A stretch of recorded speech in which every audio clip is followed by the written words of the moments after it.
Olipas keskustelu, tosi hieno keskustelu. Nyt jatkamme seuraavaan, seuraavasta aiheesta.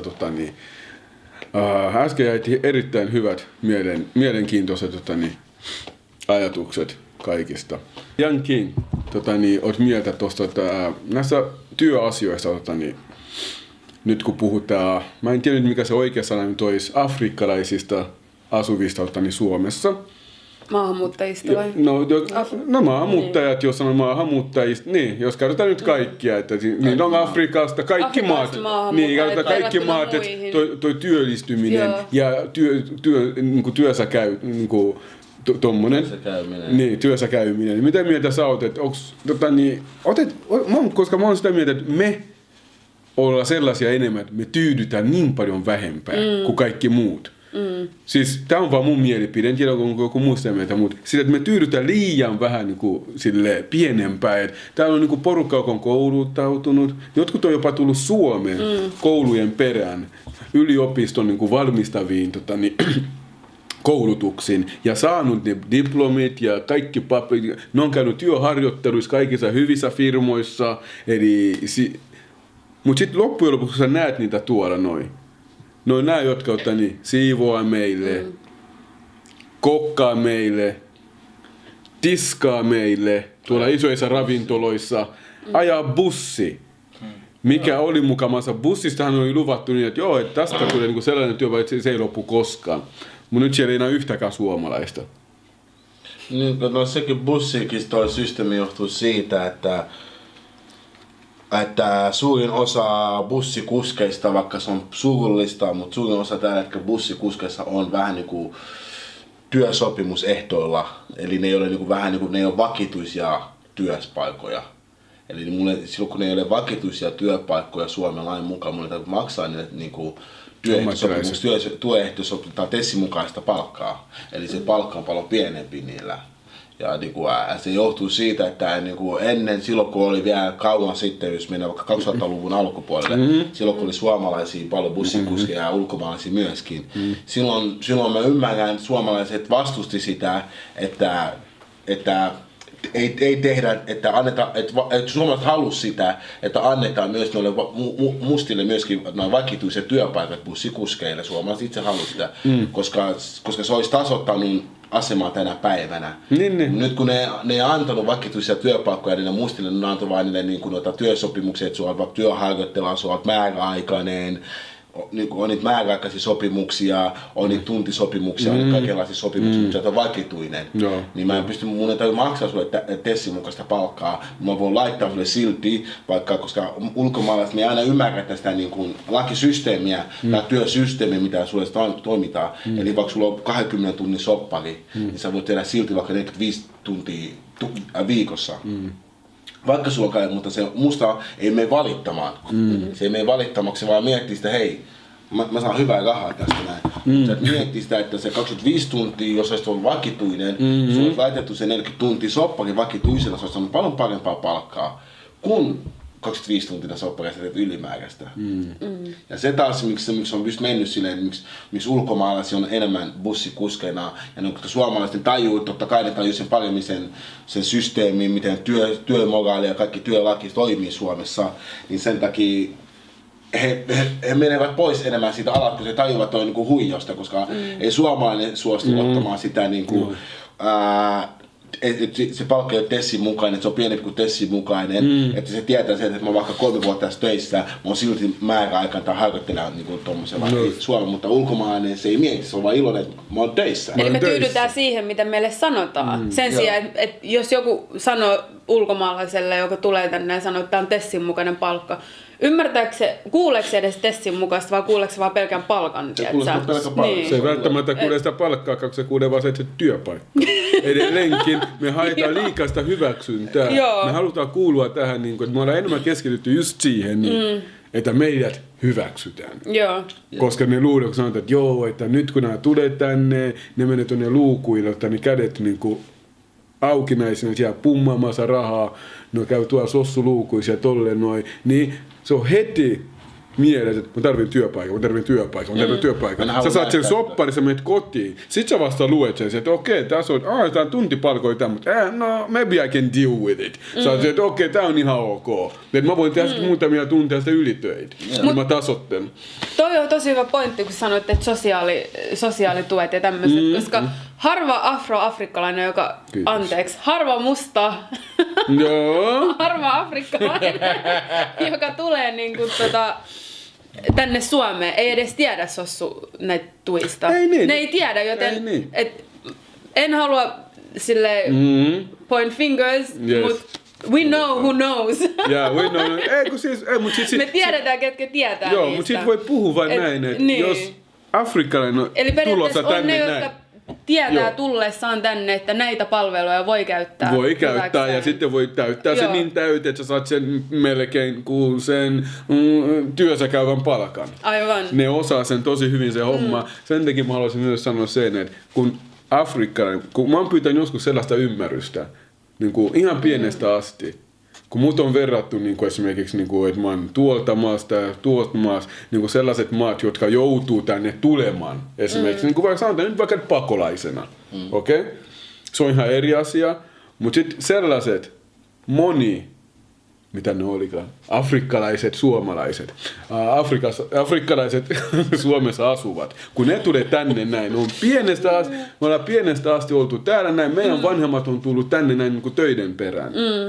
Ja siitä asti se on tullut. Jotkut on tullut opiskelun varten, ja kun ne on opiskellut, ne menee saman tien niin tuonne työpaikoille. Samaan aikaan käy koulussa, asuu jossain soluasunnoissa, tolle noin. Et niille riittää, niin kuin mä sanoin, niille riittää paljon vähempi, mutta kun niillä on se päämotiivina on tullut tänne töihin ja etsimään uraa. Et sen takia mä en tykkää siitä, kun sanotaan, että joo, että nämä kaikki kuuluu siihen samaan kategoriaan. Joo, ne on kaikki niinku sossupummeja. Niin. Ei todellakaan ole. Et sä voit ottaa, mä voin sanoa, hei, I'm challenging you.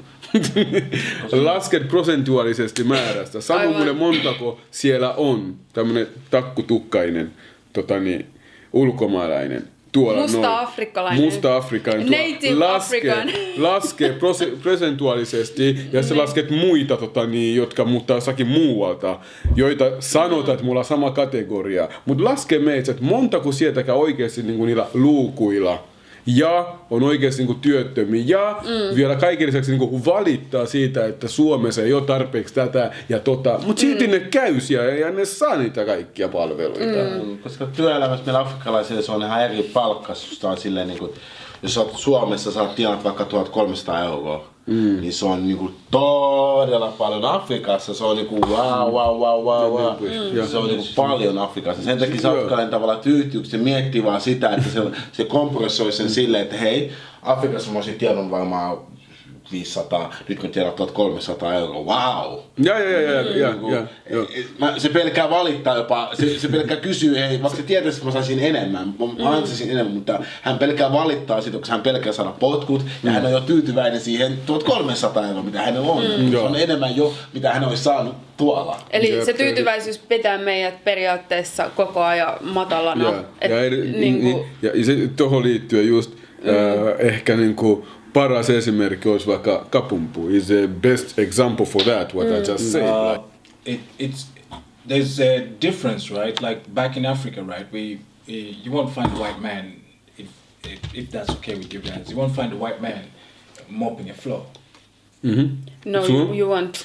That if there is an African white man who's mopping a floor in Africa right now, I would like to see that. I want to see that. I would want to see that too. I challenge you. I challenge that. I challenge you, if you find a white man mopping a floor in Africa, please prove me wrong, because I've never seen one, and I doubt if there's anyone who's mopping a floor in Africa who's a white man. Probably in South Africa it's possible, because there's a huge population there. That's when I will believe in equality too. Yeah, but if imagine, I agree with what the guys have been saying. You come from Africa, you come with a dream. In Europe, you might advance your education starting from there, and then your work experience will be much better, because there's equipment to use, like while you're studying those things. But then you come like to a place like Finland right now. I know there's a few Africans there who are doing like proper jobs, but then you come to a place like Finland, you have a dream to chase everything else, and then whenever you try to chase what your dream is or whatever it is, some people make it because they're persistent with that. But then there's also a time when a brother will give up, a brother or a sister will give up on the dream chase because they feel that here you're expected to just pick up on whatever it is, even if you've got skill in that, but then you won't find those opportunities because there's only a few people doing those things, and usually other people won't ask you about what you're doing, you get what I'm saying? Because mostly here you're expected to do more of, there are few jobs that we do more here because they're quick jobs, just like I think Johnny said that when you come here, I don't know if it's Johnny or it's you, when you come here and then you're chasing your dream and then you find out, say, you're chasing your dream but then it's not coming through, and then you decide to say, I'm going to pick whatever is quickly, out It's there. Yeah. That's why you notice that when most immigrants would be very happy, we would be very happy people and we would, do certain things out here, but not given that opportunity to actually,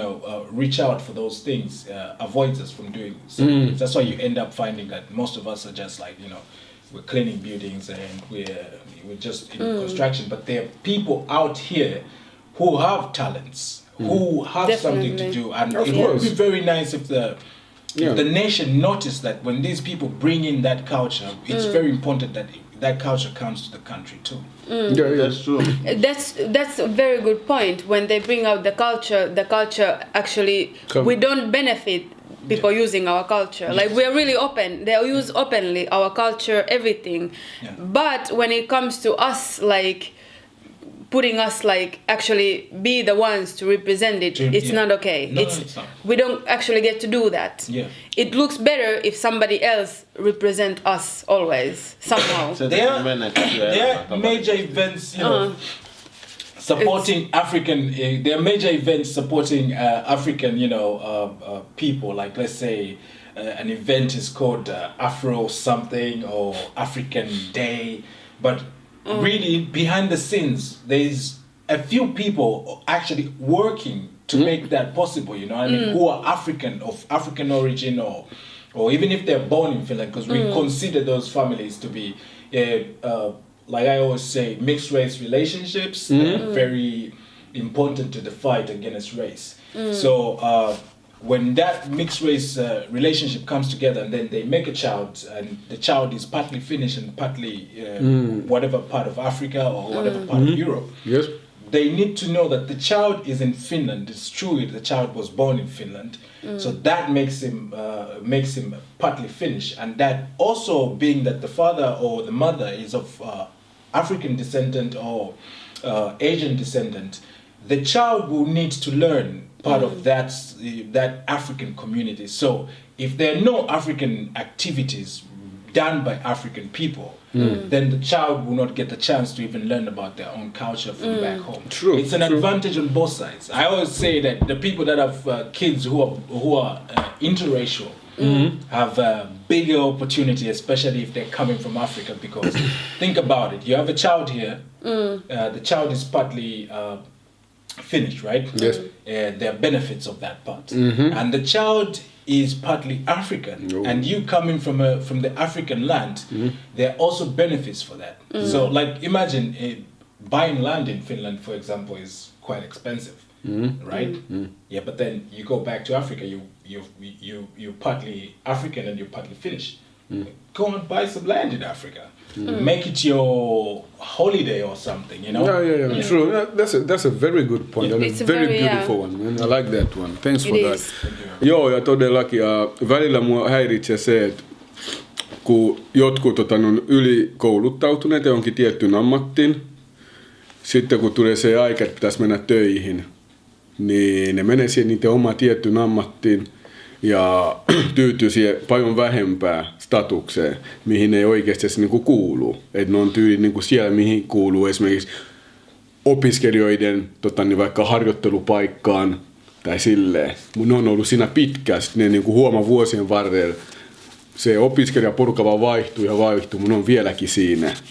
Tolle noin, toi häiritsee mua tosi paljon. Esimerkkinä mä tunnen yhden lääkärin, ja hän on vieläkin sairaanhoitajana vaan. Ja hänkin tekee noita yövuoroja vai niitä vuoroja tyyli, mitä kukaan ei halua. Ja sitten kun pääsee joskus, hän ei ole vielä päässyt, mutta mä veikkaan ja tiedän, että siellä on jossain kuitenkin, että me voidaan käyttää vaikka näitä isoja yliopistollisia sairaaloita. Mä luulen, että niissä on tosi moni itse lääkäri, mutta ne ei ole semmoisissa niin vastaanotoissa eikä missään sellaisissa. Että ne on enemmän vähän niin kuin siellä takana tekemässä jotakin muita niin tuollaisia juttuja. Että niitä pidetään vaan niin kuin jostain niin kuin ulkopuolella. Piilossa. Joo, tolle noin. Niin, mutta sekin johtuu siitä, että, niinku, että mitä mä näen asian tai mitä mä ajattelen asian sille, että me afrikkalaiset, mustat afrikkalaiset, me yritetään sopeutua tähän yhteiskuntaan vähän niin kuin väkisin ja saada hyväksyntää, niin me koetaan pysyä niistä töissä, ihan sama onko vaikka prismoissa, tuommoisissa työpaikoissa, me koetaan pysyä niissä mahdollisimman pitkään, me yritetään pyrkiä tavallaan itsenäistää itseämme, esimerkiksi vaikka perustaa oma yritykseen tai tommosia. Eli me koetaan vähän niin kuin pysyä siinä yhteiskunnassa ja siinä samassa työpaikassa suomalaisten kanssa. Taas kun katsot vaikka arabeita, aasialaisia ja tommosia, he taas pyrkivät parantaa oman yhteisönsä perustamassa vaikka just tämmöisiä aasialaisia ravintolaita, aasialaisia kauppoja ja tommosia niin partureita, sun tommosia vastaavaa, mihin pyrkii työllistämään itseänsä. Jep. Ja me taas Afrikassa me ei pyritä työllistämään itseänsä, me yritetään hyväksyntää saada samassa työpaikassa, mä oon niin suomalaisen kanssa samassa työpaikassa. Mutta, ja yleensä me tyydytään siihen vähimpään. Ja sen takia me saadaankin sitä vähempää, koska me joudutaan mennä heidän yhteiskuntaan mukaan, heidän asiaan mukaan, mutta taas ihminen, joka tekee oman yrityksensä, niin se on tavallaan itsensä herra. Niin sehän päättää myöskin omasta työajoista, omasta kaikista noista palkkasuista, niin hänellä on paljon vapaampi olla. Ja me ei taas ikinä ymmärretä sitä, koska me ei ikinä ymmärretä sitä, niin kuin, me ei uskalleta ottaa sitä riskiä. Niin me pysytään enemmän tuossa tavallisessa työelämässä, missä muutkin koittaa pysyä. Me voidaan siellä, vaikka me ei harvemmin koskaan tulla pääsee esimiehiksi tai tuollaisissa koskaan ylemmässä tasolle, mutta me silti yritetään pysyä siinä työntekijöinä, niin kuin, että me nähdään, että me ei olla pelkästään laiskuutta, koska meitä sanotaan aina laiskaaksi. Meitä halutaan näyttää sitä laiskuutta, sen takia me ollaankin siellä. Joo.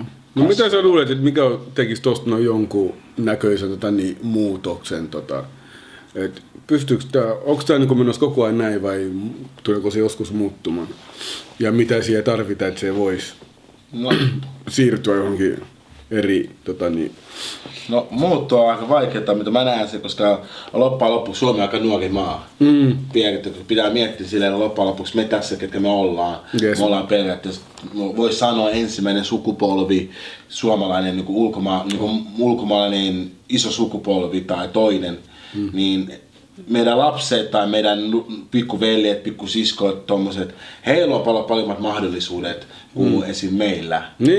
Me ollaan ne, ketkä tavallaan raivaa niille pienen tien, mistä ne pääsee kulkemaan sitten niin kuin suomalaiseen yhteiskuntaan paljon helpommin. Toi oli tosi hyvä, että sä toi. Ollaanko me periaatteessa nyt se ensimmäinen sellainen sukupolvi, joka integroitunut, eli niin ne, mitkä on tullut tänne niin nuorena. Mulla on vielä se sama.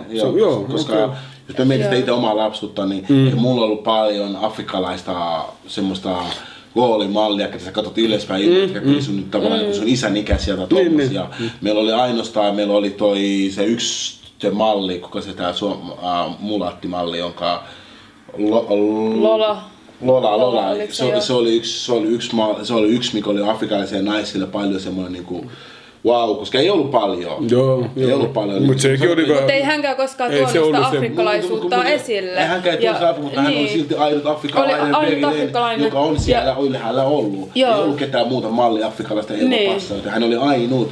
Joten se tuli afrikkalaisille naisillekin silleen, että wow, toi on vähän niin kuin mun roolimalli. Koska ei ollut muuta vaihtoehtoa, että sun on pakko ottaa se ensimmäinen roolimalli, millä sinä näet siinä. Mutta toikin on paha asia, että jos otat jonkun roolimallin sillä tavalla, koska mä muistan, koska silloin kun me oltiin pieniä, periaatteessa meidän vanhemmat ei osannut esimerkiksi suomea.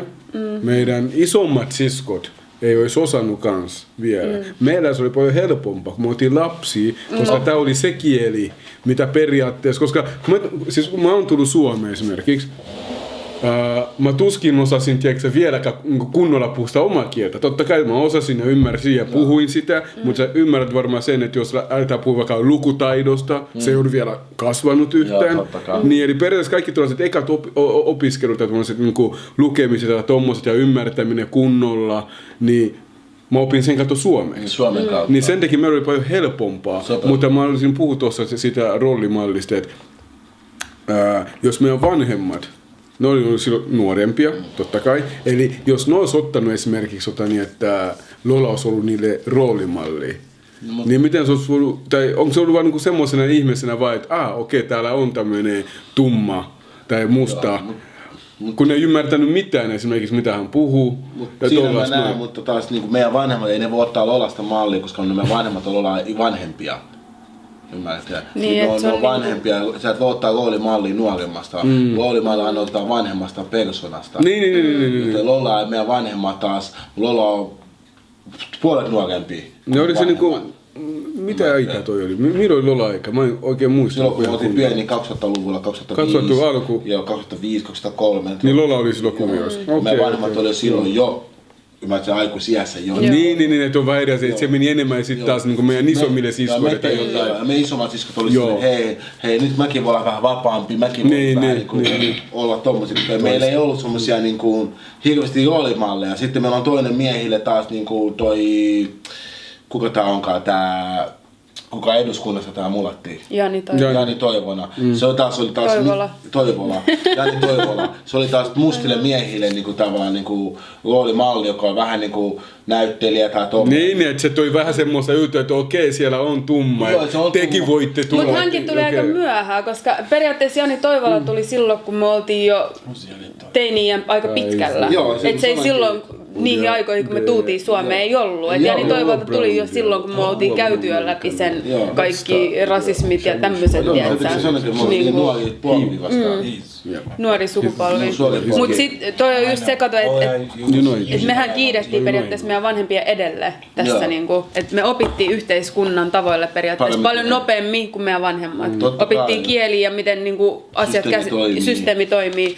Mutta toi just kun me tultiin siihen, me keskusteltiin tästä, että just kun ei ole roolimallia, niin ei me periaatteessa osattu käyttää sitä meidän, mitä me opittiin. Me ei tiedetty mihin laittaa sitä. Joo, se oli todella, mutta siis tohon, mä siirryn vähän sivun tuosta roolimallijutusta. Esimerkiksi ihan tavallinen elämäkin silloin nuorempana, meillä esimerkiksi. Se, että kun ei ollut ketään, ja sitten se, että jos on vaikka vanhemmilla oli kans työstettävä itsensä sille, että ne sopeutuu tähän.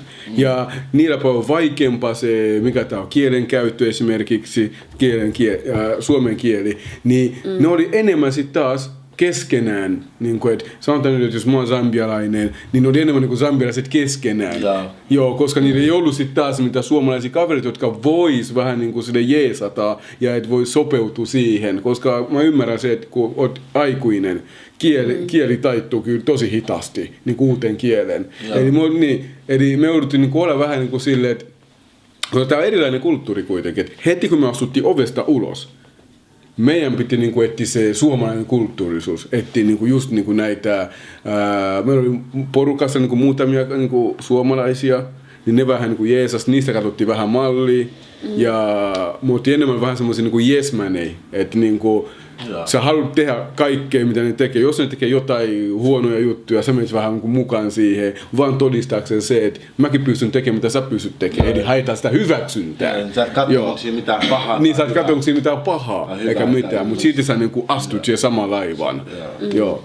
Niin, Kapu, niin onko se, niin kuin mä haluaisin kysyä sulta, onko se samanlainen tilanne, niin kuin tavallaan ulkomailla, tai silleen niin kuin eurooppalaiset tai ulkomaalaiset, jotka menee Afrikkaan, niin onko niillä samanlainen se prosessori käynnissä kuin täällä, vai onko se samanlainen kuin esimerkiksi vaikka Britanniassa, missä on niinku ollut, koska siellä on ollut satoja vuosia ja niinku tuhansia vuosia ollut ulkomaalaisia jo, että siellä se prosessori on vähän erilaisempaa kuin Suomessa.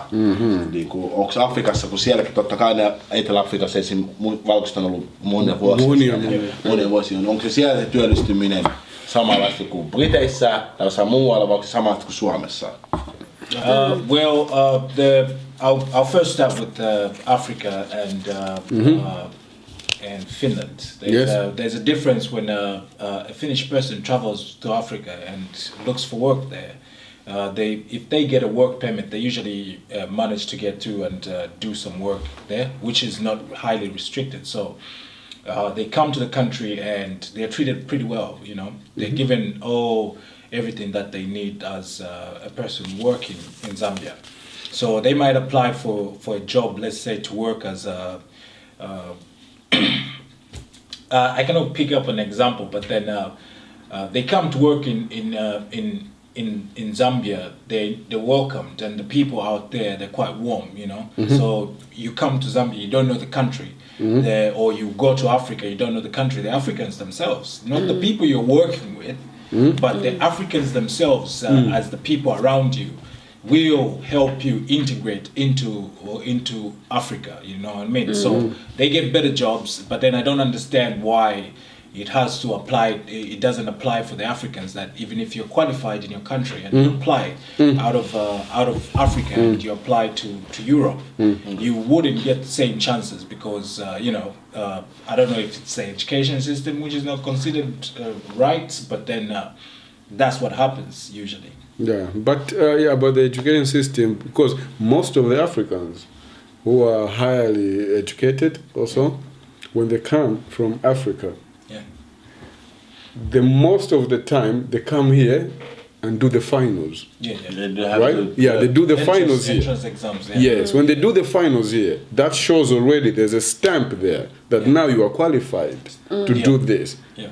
And now the problem is only like, now when I see my people there, they have the same paper as you, even let's say you are a Swede, you are from Norway, you are from England, and I'm from Zambia. Yes. And we all have same papers.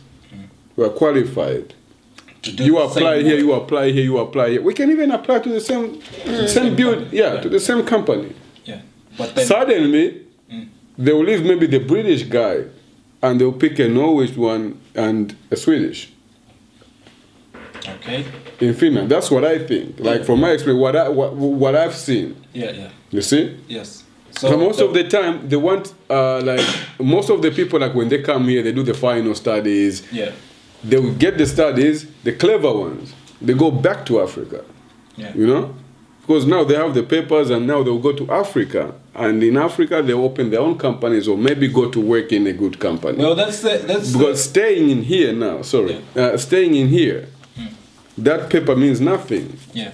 Because you won't get the jobs. You won't get the job. Yeah, that's why I said always Africa, jos on hyvä koulutus ja kaikkea tämmöistä, niin mieluummin tee se omassa kotimaassa. Joo, koska now, because in closing now, because like if we compare those, and you said already, they are treated good and everything like that.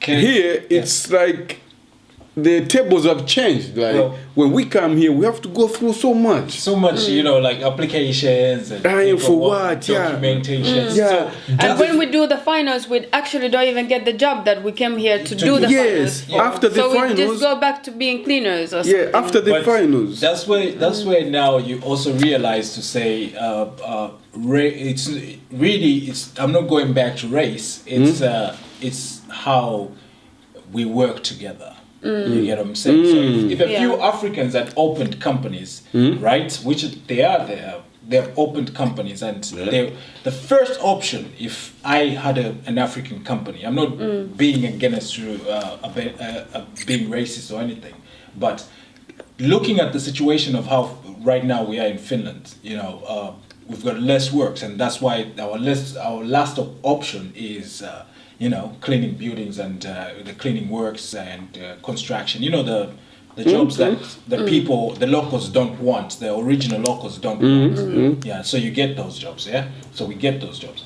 But then my point is, that's where you see how much the other races are working together. Like, let's say the Iraqis, they're working together as just Iraqis. You see, they open a shop and a few Iraqis will be working in there. The major reason why, like when you say how we're not getting our jobs, the jobs we want, because if I'm finished, right? I'm just giving an example from how I see it. So if I'm finished, and another Finnish person applies and wants the job in the Finnish in my Finnish company, I will first consider a person from my country. Why? I understand that. Because Exactly. they need a job, so you help them. Then you keep this. You secure their future Of course, by I offering understand them that. a job. So that's the way it ends up being like the work together is the major. If we can just put our heads together and start opening these companies, it's not a competition. It's not. And start securing each other, because right now the situation is like, whenever they come to, like, immigration comes to Africa, we don't